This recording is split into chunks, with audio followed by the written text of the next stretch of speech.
Peggy 12.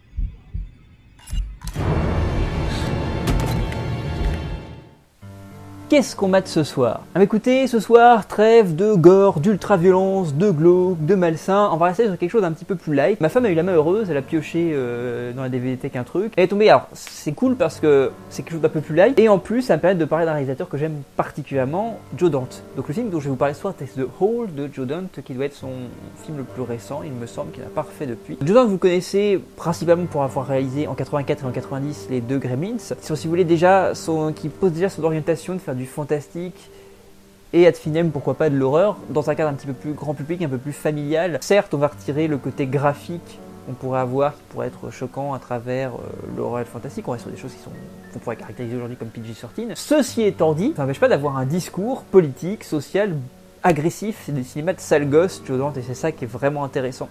Il y a réalisé notamment un film qui fait assez écho à ça, qui est, si vous voulez, un autre pendant, qui est le pendant Gremlins de Toy Story, si vous voulez. Ouais, je sais pas si la définition est très bonne, mais voilà, c'est cette idée-là, c'est que on prend Toy Story, on le gremlinise, et c'est un film qui s'appelle Small Soldiers aussi, que je vous conseille très très fortement, qui est une vraie alternative à Toy Story, beaucoup plus agressif, beaucoup plus ironique, voire parfois cynique, et c'est vraiment un film super cool et très très jouissif, qui est un vrai film de guerre avec des jouets, puis un film de monstres aussi accessoirement, enfin pas accessoirement, plus qu'accessoirement justement. Faut rappeler aussi un truc important, il est aussi réalisateur de Hurlement, parce qu'on a tendance souvent à dire que Le Loup-garou de Londres est le plus grand film de loup-garou de tous les temps, le film de John Landis. Moi j'aurais tendance à considérer que Hurlement est le plus grand film d'horreur de loup-garou de tous les temps, mais ça c'est un point de vue très personnel, alors notamment parce qu'on a une transformation merveilleuse qui est orchestrée par Rob Bottin qui a bossé sur le Dusting de Carpenter, beaucoup aussi avec Paul Verhoeven sur Robocop, sur Total Recall, même sur Basic Instinct, et aussi également donc sur Starship Troopers, donc un grand monsieur d'effets spéciaux et qui orchestre justement une transformation, parce que c'est aussi là-dessus qu'on base très souvent la qualité d'un film de loup-garou, aussi sur la transformation de l'homme en loup. Et puis on a celle de Landis qui est dans le film de Landis, mais quand même celle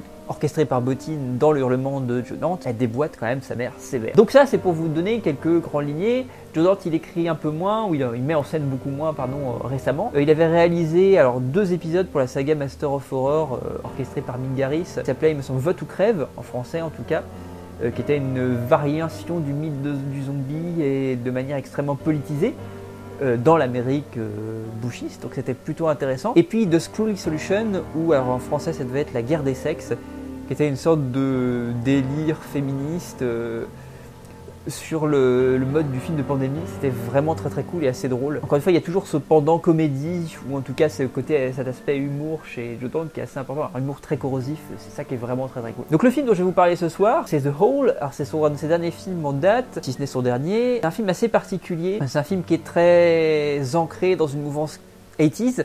Cependant, c'est un film qui n'est pas du tout dans la putasserie de ce qu'on peut bouffer actuellement sur le côté nostalgique, le côté cinéma doudou, où on nous blinde de références 80s parce que ça va satisfaire la nostalgie du spectateur lambda dans les années 80 ou bercé au cinéma des années 80. Il n'y a pas tant ça chez Dante justement, c'est pas un film qui se passe dans les années 80 justement, mais il y a pas mal de références à ça. Il y a quelque chose de l'ambiance de manière générale, tout ce qu'on trouve dans les films du studio Amblin, sauf que lui il fait vachement mieux que quelqu'un par exemple comme J.J. Abrams sur Super 8, qui est un film étonnamment chiant, mais là pour le coup je trouve qu'il le fait beaucoup mieux. Ça c'est dit, c'est un film qui est pas dénué de défauts. Donc qu'est-ce que ça raconte The Hole? Ça raconte l'histoire de 2 frères et de leur maman justement qui vont déménager hors de New York pour des questions familiales qu'on va découvrir au fur et à mesure du film, dans une sorte de petit lotissement.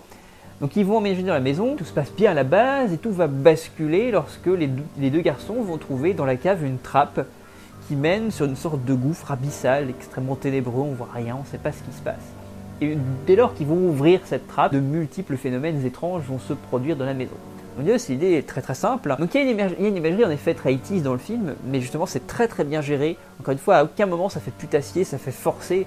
Tout fonctionne très bien, tout s'agence très bien. Alors la mise en scène de Dante, c'est le seul petit souci de ce film-là, et je pense que vous allez le voir justement, c'est qu'il y a quelque chose de pas très inventif. Le film est assez plat en termes de mise en scène. Ça veut pas dire qu'il n'y a pas quelques idées ça et là. Alors c'est très référentiel, hein, ça fait des références, il y a des références à Poltergeist notamment, au Poltergeist de Hooper. Donc il y a plein de petits moments justement où il y a des petites idées, des petites figurances de mise en scène, mais le film reste dans son ensemble assez plat. Ceci dit, il y a un vrai travail d'écriture sur les personnages qui fait que le film est très attachant, donc parce que les personnages sont très attachants. Il y a un vrai travail de l'ambiance que j'aime beaucoup aussi dans le film, sur le fantastique et ad finiem sur l'horreur, puisqu'il y a vraiment une dimension horrifique. Et dans toute la fin d'ailleurs du film, il y a des sortes de délires visuels qui sont vraiment très très cool, qui malheureusement souffrent d'un manque de budget évident, et puis d'un manque, si vous voulez, certainement d'ambition du studio qui est derrière, qui fait que on peut pas aller jusqu'au bout du truc, et en termes d'effets spéciaux, parfois, c'est un peu laid, les incrustations sont un petit peu moches. Alors si encore une fois vous avez une suspension concernant d'incrédulité suffisante, pas de souci.